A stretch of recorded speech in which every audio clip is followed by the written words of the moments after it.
सना यूसुफ एक 17 साल की इन्फ्लुएंसर जो इंस्टाग्राम पर वीडियो बनाया करती थी। लेकिन 2 जून 2025 की शाम जब सना की मां मार्केट गई थी और सना घर पे एकदम अकेली थी, उसी समय एक लड़का सना के घर में घुसता है, जिसके बाद रूम से 2 गोलियां चलने की आवाज़ आती है और पता चलता है कि सना का मर्डर हो चुका है। लेकिन यह घटना घटी ही क्यों? सना एक पाकिस्तान की इन्फ्लुएंसर थी जिसे नेचर को एक्सप्लोर करना और लोगों को हंसाना बहुत ही ज़्यादा पसंद था। वह लोगों को अपने इंस्टाग्राम कंटेंट के थ्रू हंसाया करती थी। इंडिया वालों वैसे में पाकिस्तान का पानी खत्म हो गया, तो अब ये पहनकर मैं हवा में तैरूंगी। और देखो जंग के लिए चीजें तैयार हो गया। नहीं यार, हम लोग जंग नहीं चाहते, हम लोग अमन चाहते। और इसके अलावा सना टिकटॉक पर भी बहुत ही ज़्यादा फेमस थी और सना एक जीता जागता उदाहरण थी पाकिस्तान की बहुत सारी ऐसी लड़कियों के लिए जो कि शायद अपने लिए कुछ करने का सोचती थी। सना के इंस्टाग्राम पे लगभग 5 लाख फॉलोअर्स थे और वहीं टिकटॉक पे उसके 8 लाख के अराउंड फॉलोअर्स थे। सना के टिकटॉक पे ज़्यादा फॉलोअर्स थे कंपैरेटिवली इंस्टाग्राम। 29 मई 2025 को सना की लास्ट वीडियो पोस्ट होती है उसके इंस्टाग्राम पे। यह उसका 17th बर्थडे था। सब कुछ ठीक ही चल रहा था, लेकिन किसी को कुछ नहीं पता था कि सिर्फ 4 ही दिन बाद कुछ बड़ा ट्रेजेडी होने वाला है। दरअसल 2 जून को एक लड़का सना के घर पर जाता है और 2 गोली मारने के बाद सना को वहीं के वहीं ख़त्म कर देता है, जिसके बाद बहुत सारे सवाल उठने शुरू हो गए कि कैपिटल सिटी में कोई ऐसे किसी के घर में घुस के कैसे किसी की जान ले सकता है। लोकल मीडिया भी बहुत जल्द एक्टिव हो गई और धीरे धीरे पुलिस पर प्रेशर बनना शुरू हो गया और पुलिस ने अपनी इन्वेस्टिगेशन चालू कर दी।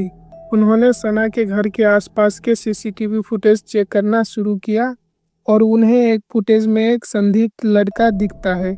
पुलिस का काम यह था कि ये लड़के को अरेस्ट करके इंटेरोगेट किया जाए। इस सब के बाद लगभग 24 घंटे के अंदर ही फैसलाबाद से एक इंसान को अरेस्ट किया जाता है जिसका नाम उमर हयात था। अब पुलिस को पता चल चुका था कि मेन कल्प्रिट कौन है। अब पता ये लगाना था कि इसके पीछे की मोटिव क्या थी इतना बड़ा क्राइम करने के लिए। इसके बाद पुलिस उमर हयात को रिमांड पर लेती है आगे इन्वेस्टिगेशन के लिए। लेकिन इस ट्रेजेडी की शुरुआत होती है 2 जून से पहले। उमर हयात एक ऐसा लड़का था जो सना को ऑनलाइन स्टॉक किया करता था। वह चाहता था कि सना के साथ उसकी दोस्ती हो जाए और वह दोनों रिलेशनशिप में आए। फिर 29 मई को जिस टाइम पर सना अपना बर्थडे सेलिब्रेट कर रही थी अपने ही घर के अंदर, उस टाइम पर बहुत बार इस लड़के ने ट्राई किया कि किसी न किसी तरह यह उस पार्टी में घुस सके, लेकिन बाहर कई घंटे इंतज़ार करने के बाद भी वो नहीं मिल पाया। वह लड़का किसी न किसी तरह सना से कांटेक्ट करना चाहता था। सना ने उसे 1-2 बार नहीं बल्कि 6 से 7 बार रिजेक्ट किया था। वो नहीं चाहती थी कि ऐसे किसी से रिलेशनशिप में आ जाए। फिर 2 जून को उमर एक बार फिर सना के घर के बाहर दिखाई देता है। इस बार वह लगभग 8 से 10 घंटे तक आसपास मंडराता रहता है, मानो वो सही मौके की तलाश में हो। फिर देर शाम को जब सना की मां बाजार के लिए घर से बाहर जाती है, उमर इसी मौके का फ़ायदा उठाकर चुपचाप सना के घर के अंदर दाखिल हो जाता है। घर में घुसने के बाद वह सीधा सना के कमरे में पहुंच जाता है। वहां पहुंचकर वह उसे ज़बरदस्ती करना शुरू कर देता है। धमकाता है कि अगर सना ने उसका प्रपोजल एक्सेप्ट नहीं किया तो वह उसे जान से मार देगा। सना सिचुएशन को समझ चुकी थी और उसे लगने लगा था कि उमर की इंटेंशन ठीक नहीं है। उसने उमर को समझाने की भी कोशिश की कि अगर वह कुछ गलत करने की कोशिश करेगा तो उसके पकड़े जाने की पूरी संभावना है, क्योंकि घर के आसपास सीसीटीवी कैमरे लगे हुए हैं। लेकिन उमर पर सना की बातों का कोई असर नहीं होता।